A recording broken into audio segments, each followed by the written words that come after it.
Hello and welcome to another episode of Travel Chef, and this is Jerry over here, and today we are going to make is mango wine with mango fruit juice. So we can use any brand of mango fruit juices, but today we have not used any fruits in this video, but we have used a brand called Tropicana, and this is the product. We have got a 1 liter Tropicana fruit juice, that is mango juice. With this we are going to make a wine. So come on along with us and we'll show you how to do it. To make a wine we need a fermenter, and we need a spatula. Next we need 1 liter of juice. For this we are using the product Tropicana. Third, we are using sugar, and last we are going to use is yeast. There is already sugar existent in this juice, so but it is not enough to make the 13 to 14% of alcohol for the wine. So we are adding around 400 grams of sugar, which is extra, to achieve the 13 to 14% of alcohol. The first, we are going to pour the mango juice into the fermenter.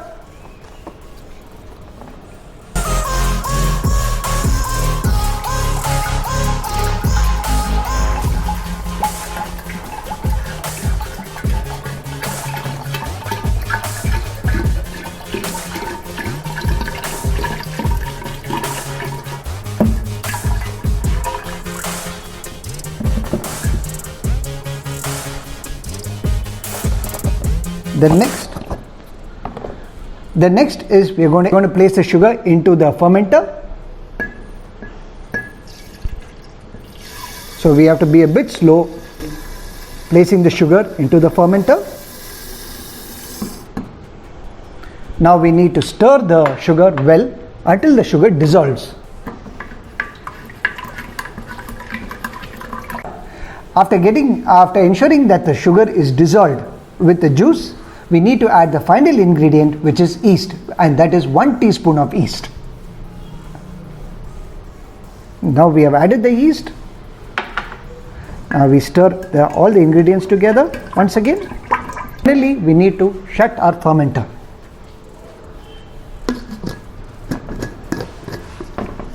That's about it.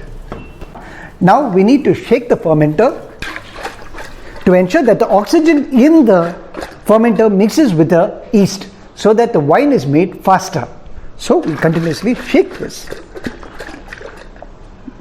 Now after doing it, next we need to wait for 14 days for our wine to be made. So we will be showing the video after 14 days. Hello there! We have been fermenting this mango wine for the last 14 days, and today we are going to bottle it.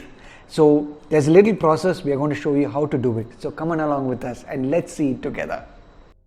So for the last 14 days we have been stirring this wine, and we have been stirring it with this wooden spatula.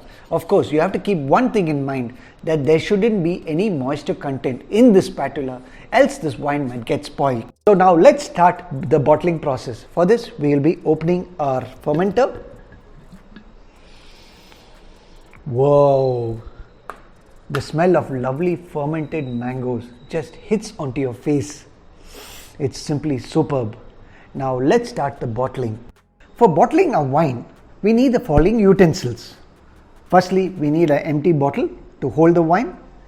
Second, we need a glass bowl to hold the strained wine. Third, a strainer. And fourth, a funnel.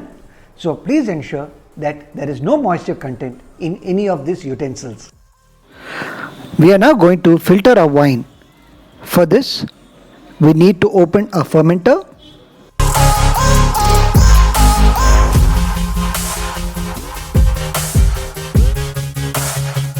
Next, we need to give it a slight stir.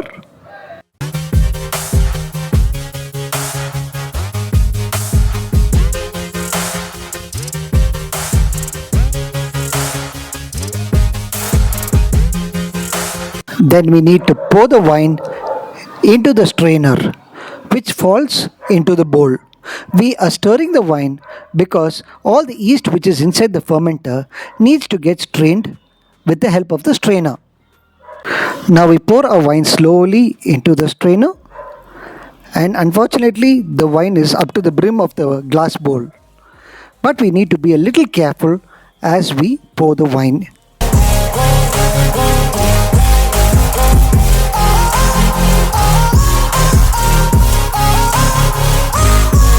we stir the wine which is in the strainer a bit, so all the wine drops into the glass bowl.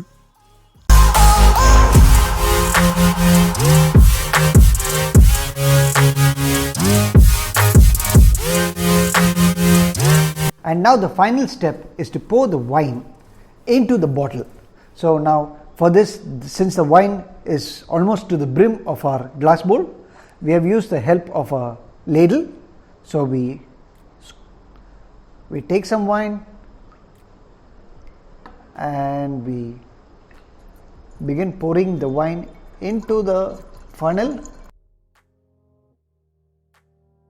Next, we continue pouring the wine slowly into the bottle.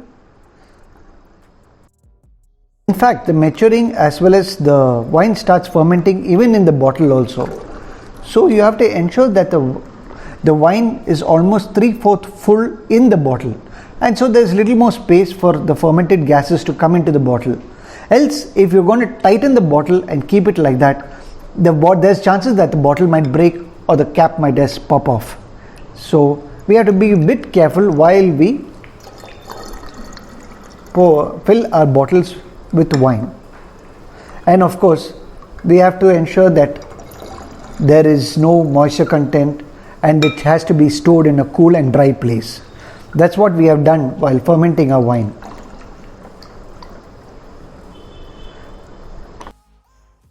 In fact, now we have filled the first bottle with wine, and if you see, we have brought the wine up till this level. The remaining level is left for fermentation.